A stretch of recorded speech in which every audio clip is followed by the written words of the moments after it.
Think of a Tyrannosaurus rex, and chances are you hear it before you see it. That earth-shattering, open-mouth scream is ingrained in our minds as the definitive sound of prehistoric danger.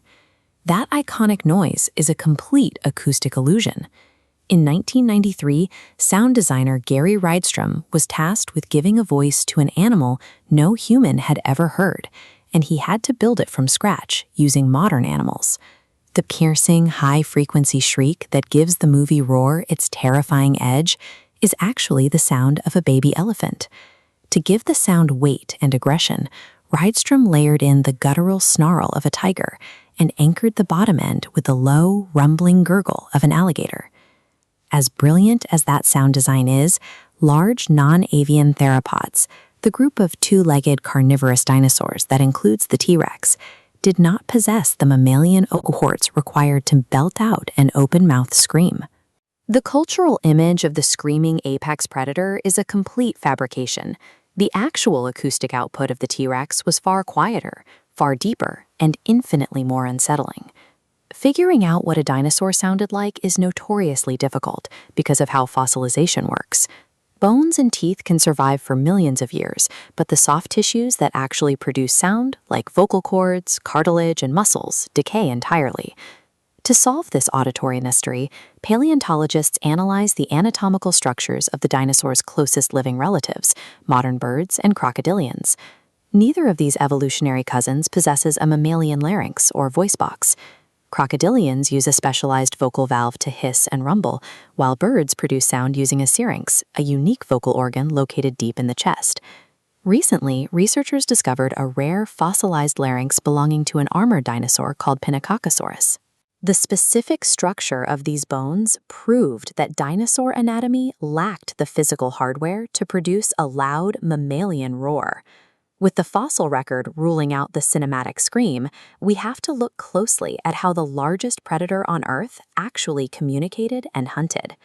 Instead of opening its jaws to bellow, the T-Rex likely relied on a biological process called closed-mouth vocalization.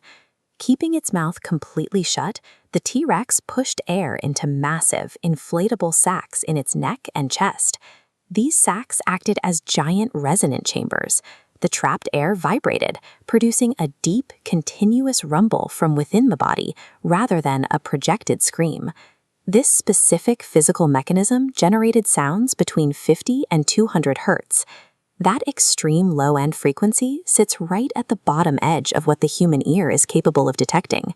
A T-Rex didn't need to roar into the air to intimidate you. It essentially turned its entire 7-ton body into a walking biological subwoofer. This type of extreme low-frequency output ties into a field called Biotromology. Biotromology is the study of how animals use substrate-borne vibrations, or mechanical waves traveling through solid surfaces, to communicate. Because low-frequency waves carry massive amounts of energy, they bypass the air entirely. They couple directly with the ground, traveling with extreme efficiency through moist earth and dense forest floors. By sending low-frequency rumbles through the dirt, these massive predators broadcasted their presence over huge distances, far beyond their visual line of sight. They were also perfectly equipped to listen. The inner ear of a T-Rex featured an elongated, straight cochlea. In archosaurs, a longer cochlea is an evolutionary adaptation perfectly tuned to detect these distant seismic rumbles. The acoustic environment of the Cretaceous period was a continuous, nearly silent seismic network, with predators tracking one another through the vibrations of the Earth itself. When sound frequencies drop low enough, they cross into the territory of infrasound. Infrasound consists of acoustic waves so deep and powerful that they physically interact with the biology of living creatures. Being in the immediate presence of intense vibrations in the 50 to 200 hertz range triggers severe physiological symptoms. The pressure waves induce extreme nausea, and they cause blurred vision by vibrating fluid inside your eyeballs. This bodily disruption triggers an immediate psychological response, an uncontrollable, primal sense of panic. It creates a feeling of absolute dread that paralyzes a prey animal before the predator even steps out of the trees. A Tyrannosaurus rex weaponized this acoustic physics. By projecting an invisible shock wave of terror, The predator directly manipulated the nervous system of its prey before the hunt even began. Hollywood gave us an unforgettable, screaming movie monster. Paleontology reveals an animal that stalked the landscape in near silence, radiating a heavy, vibrating hum. It leaves you wondering which version you would rather encounter in the wild: a creature you can hear roaring in the distance, or a hunter you only notice when your own bones start to shake. The fossil record shows us a prehistoric world that is far darker, much more alien, and more terrifying than anything Hollywood fiction could ever invent.